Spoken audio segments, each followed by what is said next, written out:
Hello everyone. तो आज directing chapter की सभी केस स्टडीज़ कंप्लीट हो जाएगी। आज की केस स्टडी स्टार्ट है एकांत मिगलानी की, who is working in production department of Jai Chemical limited.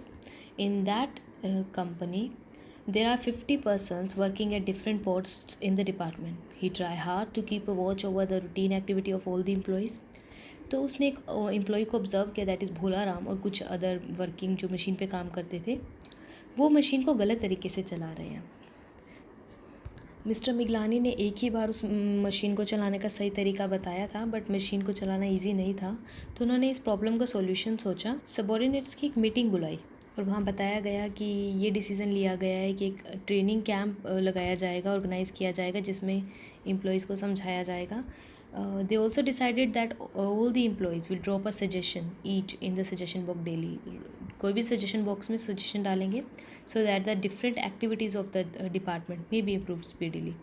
It was announced that the employees giving valuable suggestions shall be rewarded. ये भी कहा गया जो employees अच्छे ideas देंगे उन्हें reward दिया जाएगा. So on the basis of above paragraph, you have to answer the following question. First question is, which function of management is being discharged by Mr. Miglani by keeping a watch over the routine activity? जब वो routine activity को ध्यान रख रहा है तो कौन सी activity कर रहा है? तो ऐसे केस में मिस्टर मिगलानी सुपरविज़न की एक्टिविटी कर रहे हैं, वो ध्यान दे रहे हैं कि वर्कर काम कैसे कर रहे हैं. Second is, which method of training of employees will be suitable to be adopted here, explain. तो यहाँ पर कौन सा मेथड सही रहेगा, क्योंकि मशीन को चलाना आसान नहीं है, काफ़ी सोफिस्टिकेटेड है. तो फॉर दैट एक ऐसा वर्क प्लेस क्रिएट करना चाहिए जो बिल्कुल सिमिलर वर्क करेगा रियल प्लेस पे, है ना.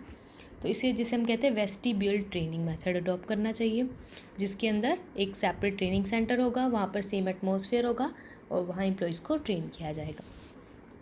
Next is, which style of leadership is being followed by mister Miglani. तो यहाँ पर डेमोक्रेटिक लीडरशिप स्टाइल लिया जा रहा है, क्योंकि यहाँ पर एम्प्लॉयज़ से सजेशन लिया जा रहा है. हावेवर डिसीज़न जो है एम्प्लॉयर के हैंड में ही है, बट सजेशन लिया जा रहा है, तो इसे डेमोक्रेटिक लीडरशिप स्टाइल कहते हैं. D point is, which method of motivation will be decided to be adopted in the meeting of employees. ये कहा गया था मीटिंग में कि जो भी सजेशन वैल्यूएबल सजेशन देगा उसे रिवॉर्ड दिया जाएगा. तो ये डेफिनेटली एक मोटिवेशन है, बट किस टाइप का मोटिवेशन है? ये है employee recognition programme. Next case study is about Alpha Limited, who was dealing in renewable energy. To get the business, जो टर्म लीडर है एंड उसकी टीम है वो डिफरेंट स्टेट्स में ट्रैवल करती थी क्लाइंट्स को प्रेजेंटेशन देने के लिए. कंपनी की पॉलिसी ये थी कि जो लीडर है वो तो बाय एयर ट्रैवल करेगा और जो बाकी के टीम मेंबर्स हैं वो बाय रोड और बाय ट्रेन ट्रैवल करेंगे. ये टाइम कंज्यूमिंग तो था ही, साथ कुछ कई बार तो ऐसा भी टाइम आता था कि फ़ीमेल टीम मेंबर्स को अकेले ट्रैवल करने के लिए फोर्स किया गया.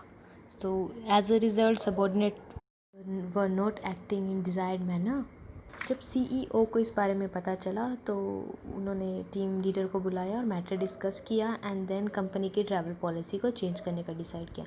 ये डिसाइड किया गया सभी मेंबर्स इंक्लूडिंग लीडर एक साथ ट्रैवल करेंगे इन फ्यूचर एंड उस टाइम को यूटिलाइज़ करेंगे अपने सबॉर्डिनेट्स के साथ प्रेजेंटेशन को डिस्कस करने में जो भी क्लाइंट्स को देनी है. तो इससे मेंबर्स में भी पॉजिटिव इम्पैक्ट आया और सब ऑर्गेनाइजेशन के गोल को अचीव करने के लिए एक डिज़ायर मैनर में वर्क करने लगे. So you have to state the feature of the element of the function of management used by the CEO. पहले तो ये बताना है कि कौन सा फंक्शन ऑफ मैनेजमेंट यूज़ हुआ है, then you have to state the elements of that features of that element. देखो यहाँ फंक्शन तो डायरेक्टिंग है, बट इन्होंने कहा कि एलिमेंट ऑफ द फंक्शन बताना है ना. तो डायरेक्टिंग फंक्शन का यहाँ पर कौन सा एलिमेंट यूज़ हुआ है? 4 एलिमेंट होते हैं डायरेक्टिंग में, supervision, motivation, communication and leadership. तो यहाँ क्या यूज़ हुआ है? यहाँ पर यूज़ है मोटिवेशन एलिमेंट. तो इसलिए यहाँ पर जो फीचर्स बताए जाएंगे वो मोटिवेशन के बताए जाएंगे. Now let's read the next case study. 5 students of BBA took part in a discussion. The subject of their discussion was, why do people get motivated to do anything? The main portion of their discussion are as under. Question पूछा गया student से कि लोग क्यों काम करते हैं, किसी भी काम को करने के पीछे क्या मोटिवेशन होता है. The first student said, people work because they want to deposit wealth enough to protect themselves from diseases and to be relieved of the tension of old age. तो यानी कि वो प्रोटेक्ट करना चाहते हैं पीपल अपने आप को, ताकि फ्यूचर में उन्हें कोई प्रॉब्लम ना हो। The second student said people work because they want to arrange food, cloth and shelter for themselves at any rate. The third one said people work because they want to reach the top of the field in which they are. जिस field में भी वो काम कर रहे हैं उसमें top पे होना चाहते हैं। दे therefore put in untiring efforts, बिना थके बिना रुके काम करते हैं। And the fourth said people work so that when they have money people will become friendly with them and they will stand by them through thick and thin. अपने अच्छे बुरे टाइम में अपना साथ दे सकते हैं, लोग भी उनके साथ होंगे, फ्रेंडली रहेंगे। The fifth student said people work so that they may get respect in the society and that they may be recognized as exceptional person. So the discussion given above relate to which function of management?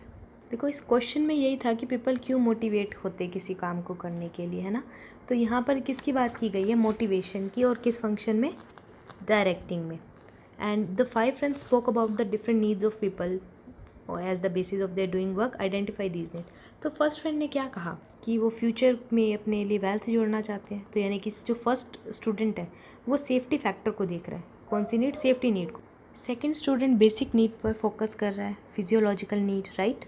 Third student का कहना है कि अपने field में top तक पहुंचने के लिए जहां वो अनटायरिंग एफर्ट्स लगाते हैं, that is self actualisation need, जहां पर वो पर्सन वो अचीव कर लेता है जो उसे लगता है कि हाँ वो यही अचीव करना चाहता था, अपना गोल अचीव कर लेता है। फोर्थ कहता है क्योंकि वो फ्रेंडली रिलेशन बनाना चाहता है, अपना सोसाइटी में प्लेस चाहता है, तो दैट इज़ सोशल नीड्स। और फिफ्थ का कहना है वो रिकॉग्निशन चाहता है, अपनी पहचान चाहता है, सोसाइटी में रुतबा चाहता है, that is esteem need.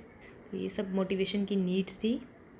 Next case study में प्रताप सिंह जो CEO है निसार एंटरप्राइजेस का, जो एक ऑटोमोबाइल पार्ट्स की मैन्युफैक्चरिंग कंपनी है, इस कंपनी में फंक्शनल स्ट्रक्चर फॉलो होते हैं, यानी कि जो सेम टाइप ऑफ जॉब है वो एक ही में ग्रुप की हुई है। लाइक प्रोडक्शन डिपार्टमेंट है, फाइनेंस डिपार्टमेंट है, मार्केटिंग डिपार्टमेंट है एंड ह्यूमन रिसोर्स डिपार्टमेंट है।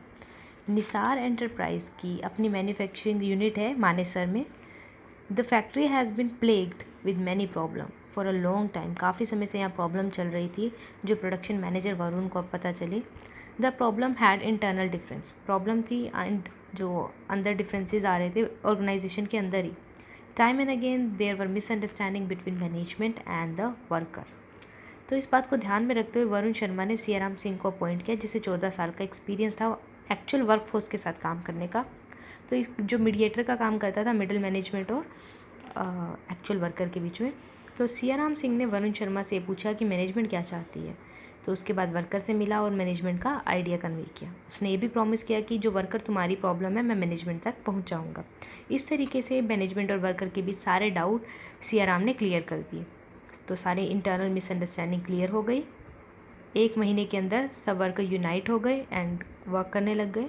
तो उनका काम जो है मैनेजमेंट ने एक्नॉलेज किया, उन्हें पता चला, उन्हें एक सर्टिफिकेट दिया गया गुड परफॉर्मेंस का, साथ ही 10% इंक्रीज इन सैलरी दी गई। Now Siaram performs some of the functions which are required to be performed at the position he is working at. तो सियाराम ने काफ़ी फंक्शन परफॉर्म किए जो उसे करने चाहिए थे उसकी पोजीशन पर रहते हुए। तो state any 5 other function Siyaram is expected to perform. तो आपको और बताना है कि सियाराम क्या कर सकता है इस पोजीशन पर रहते हुए। देखो उन्होंने एक फंक्शन तो किया जो मिसअंडरस्टैंडिंग का था, वो क्लियर कर दिया, right. And you have to name the incentives provided to Siyaram Singh. देखो और फंक्शन क्या परफॉर्म कर सकते हैं? मोटिवेट करना एम्प्लॉयज़ को, वर्कर को फीडबैक देना उनके काम के लिए, उनके एफर्ट्स को रिकॉग्नाइज करना, या वर्क में क्वालिटी हो। इस तरीके से आप कुछ भी और जो आपके माइंड में आ रहा है, आपने इतना पूरा चैप्टर पढ़ा, आप कुछ भी लिख सकते हो इसमें। तो इंसेंटिव कौन से दिए गए? एक तो फाइनेंशियल दिया गया, जैसे पे बढ़ा दी गई, 10% इंक्रीज़ कर दी गई सैलरी। साथ ही एक सर्टिफिकेट दिया गया गुड परफॉर्मेंस का, that is employee recognition programme. तो अब लास्ट केस स्टडी पढ़ते हैं। In this case study 3 friends who are Rajat, Raman and Ansh अपनी MBA कंप्लीट करने के बाद वो डिस्कस कर रहे हैं कि किस टाइप के ऑर्गेनाइजेशन में वो ज्वाइन करेंगे। रजत का कहना है कि उसे गवर्नमेंट जॉब चाहिए जहाँ उसे स्टेबिलिटी मिले, फ्यूचर इनकम की, और जहाँ पर वो अपने फुल ज़ील के साथ वर्क कर सके। उसे पेंशन भी मिलेगी तो जब वो रिटायर हो जाएगा। रमन का कहना है कि वो ऐसी कंपनी में काम करेगा जहाँ एम्प्लॉयज़ की स्किल डेवलपमेंट पर फोकस किया जाता है और एम्प्लॉयज़ को हायर लेवल तक लेकर जाया जाता है। ऐसी ऑर्गेनाइजेशन जहाँ एम्प्लॉयज़ को हायर लेवल पर लेकर जाया जाता है। और साथ ही साथ कंपनी हाउसिंग, मेडिकल एड वगैरह भी प्रोवाइड करती होगी। अर्श का कहना है वो ऐसी ऑर्गेनाइजेशन में काम करना पसंद करेगा जहाँ पर इंडिविजुअल ऑटोनॉमी हो, मतलब एम्प्लॉई अपने अकॉर्डिंग डिसीज़न ले सकता हो, पर्सनल ग्रोथ की अपॉर्चुनिटी हो और जहाँ वर्क एक्सपीरियंस मीनिंगफुल हो। सो यू हैव टू अब करना कि आपको identify the various financial and non financial incentives discuss by the 3 friends in the above conversation, and secondly you have to explain other known financial incentives which were not discussed by any one of them. Financially यहाँ बात की गई है retirement जो benefits मिलेंगी, financial incentives हैं, और जो ये हाउसिंग, मेडिकल एड्स, ये जो सारी फैसिलिटीज़ हैं इन्हें प्रीक्विजिट्स बोलते हैं, तो ये भी फाइनेंशियल इंसेंटिव्स हैं। साथ में रजत गवर्नमेंट जॉब में स्टेबिलिटी देख रहा था, जिसे जॉब सिक्योरिटी कह सकते हैं। रमन का कहना था कि वो ऐसी ऑर्गेनाइजेशन में काम करेगा जहाँ एम्प्लॉयज़ को हायर लेवल पर लेकर जाया जाता है, यानी कि करियर एडवांसमेंट अपॉर्चुनिटी हो। और अर्श का कहना था कि इंडिविजुअल ऑटोनॉमी हो, मतलब उसकी जो जॉब है उसकी वैल्यू, स्टेटस हो। और साथ में वो ऐसा भी कह रहा था कि कल्चर जो है ऑर्गेनाइजेशन का कल्चर इंडिविजुअल ऑटोनॉमी का हो, जहाँ एम्प्लॉयज़ को अपॉर्चुनिटी दी जाए ग्रोथ की, तो that is what we call organisational climate. इसके अलावा जो अदर बाकी रह गए हैं नॉन फाइनेंशियल इंसेंटिव, वो मेंशन करने, कोई भी 3 का है तो बाकी 3 कोई भी मेंशन कर सकते हो। So that's it for today. You have to read this case study again. In case of any problem, you can contact me. Hope you understand today's lecture. Thank you.